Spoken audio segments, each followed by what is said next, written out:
Hello Taurus, welcome po sa inyong reading. So this is for Taurus July the 21st to July the 23rd reading, no? So para po sa mga bago, don't forget to click the subscribe button, smash the like button, and don't forget to hit the notification bell. So kung gusto niyo pong sumali sa ating live sessions sa kabilang channel po, that is Babaylan TV. Meron din po tayong mga readings doon, so might as well check on it. So Taurus, I want you to know that this is a general reading. You may resonate with the entire reading or you may resonate with some bits and pieces of the reading. Take what's only yours. Taurus, magsimula na tayo. Bakit parang either pinanghihinaan tayo ng sarili natin dito, no? Medyo magulo ang isip natin lately, lalo na kapag meron tayong mga tao, no, na parang pinagsisilbihan in whatever service that we can, no? It can be love, it can, well, everything, coming from Taurus comes from the heart, no? So it's actually love, but love is very vague. It could be love for the family, love for your friends, love for your lover, no? Um, ang ating kasing paniniwala dito is more of kahit medyo na nagtitimpi tayo, no, we're actually naturally born maldito, maldita. So, parang sa'yo, Taurus, totoo ba? Medyo pinipigilan mo ang iyong sariling magsalita dahil alam mo naman kapag bumukan na yung bunganga mo, no, hindi nila din matitake, no? Baka, kasi I feel like you are being triggered, to talk. Ay, sandali, ayan. Masyado palang focus. You are being triggered to talk, to discuss something. Parang sa'yo, don't me, no? Wag mo kung subukan kasi baka pag biglang bumuka yung bibig ko, baka hindi mo makain yung mga lalabas dito, no? Pero parang sa'yo, nandun yung at the back of your mind, either inaantay ko, no, na either makarma ka, hindi mo wini-wish, 'di ba? Pero yung ibang Taurus, no, Taurus kasi yung kalahati nasa ibang buwan, 'di ba? Ako mismo gagawa ng karma mo. Ayan. Ayan na nga ang sinasabi natin. So, I felt like medyo itabi natin ito kasi itabi natin yung sinabi, let the karma, no, happens to you, and I'll just be sitting here, no, probably on the front row to witness it. Pero yung dito sa hindi pa dumadating yung ako gagawa ng karma, doon tayo mag-focus kasi siya yung may gagawin eh. Ang goal mo kasi dito is bakit kinuha mo yung bagay na nasa akin tapos hindi mo naman pala ibabalik. So there's actually a promise in here. It might be a literal abundant of yours. No, it could be money, alahas, what have you. Abundant is also very vague. Abundant may mean your peace of mind, no? Nananahimik ako eh. Tapos bigla kang dadating. Guguluhin mo yung buhay ko. Nangako ka na you're going to reciprocate, pero hindi naman pala, no?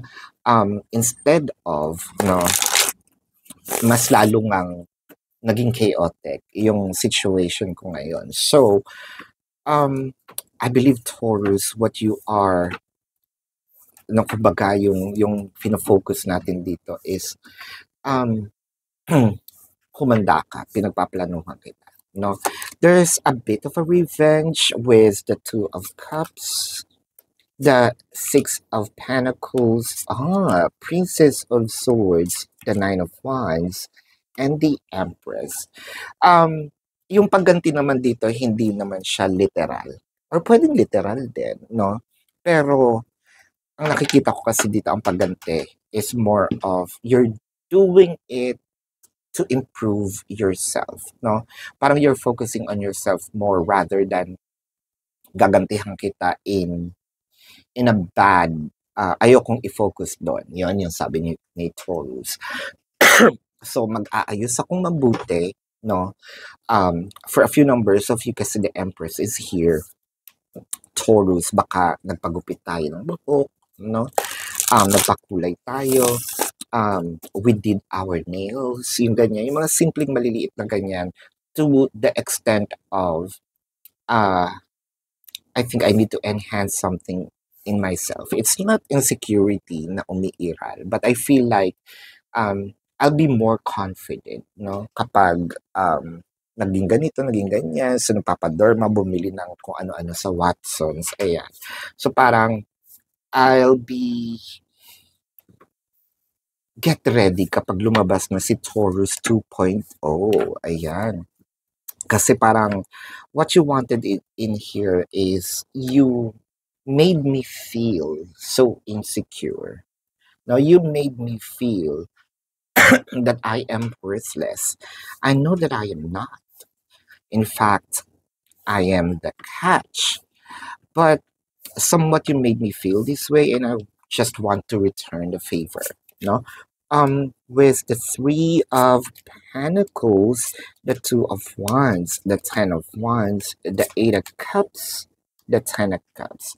Sabihin naman natin dito na syempre there's actually love in here. The cups are here. Pero parang sa'yo, either may pinaghahandaan kang event or pinaghahandaan mo ang pictorial, no? Whether it is a big event or you just a post in your Facebook, Instagram, what have you, no? Parang I'm going to do this, no? Para sabihin sa'yo na ito ang sinayang mo, 'di ba? With the Three of Pentacles, ba't nanginginig ako? Parang natatakot ako tuloy kay Taurus sa energy niya na I know I have some flaws, 'di ba? In reality naman, na nakaapak talaga din si Taurus sa, well, 'di ba? Earth signs. Taurus, Virgo, Capricorn, right? Nakaapak siya sa lupa, no? I know I have some flaws, but all of these burdens are not me. You inflicted it on me, 'di ba? You inflicted this on me. Ngayon, ibabalik ko sa'yo itong mga burden na ito. And I don't believe, no? I think that you have been manipulated doon sa idea of, yun nga, at one point in time, pinaramdam kasi sa'yo na you were worthless, that that you're not gonna be able to find someone new, na pinagtiyagaan ka lang. No, no, no. Look, no, parang sa sinasabi mo dito, maglaway ka sa akin ngayon. Ayan, with the Ten of Wands, the Three of Swords, the Eight of Swords. So, lately, medyo sabihin natin nag-aano-ano tayo. Tahimik tayo for now. For now, 'di ba? Sige, hinahayaan lang kita. Gawin mo kung anong gusto mo. Pero pag yung gusto ko ang ginawa ko, no? Wala tayong sisihan. But I feel like it's either you're giving back the love that was lost or given or taking back, those cups that you offered to your person. Well, yung iba kasi dito with the Eight of Cups, there's still some emotion, no? With the Hierophant and the Death card. So, ito na nga. If in case, no, bumalik ba si person mo, tatanggapin mo? Kasi I felt like your person is, let's say, more of visuals, no? Visuals, in a way, no, ang importante sa kanya, baka naman napabayaan na natin yung sarili natin, no? Pero kasi hindi naman, kasi we are focusing on the connection, we are focusing on the relationship, no? Kasi parang sa'yo, bakit pa ako, kampante naman na ako, nandito ako sa isang relasyon na feeling ko, no, mahal ako, um, for who I am, 'di ba? Pero ganun pala, no? Ah, parang ang sinasabi mo dito, I was wrong, no? Kala ko hindi ka katulad ng iba. So, visuals pala, no? So, tingnan natin dito ang feelings, no, ni Taurus, or this could be your person's feelings. Kasi nakita ko biglang magpapakita to eh, kasi because of your improvement, whether it is through your looks or through your status in life, time will tell.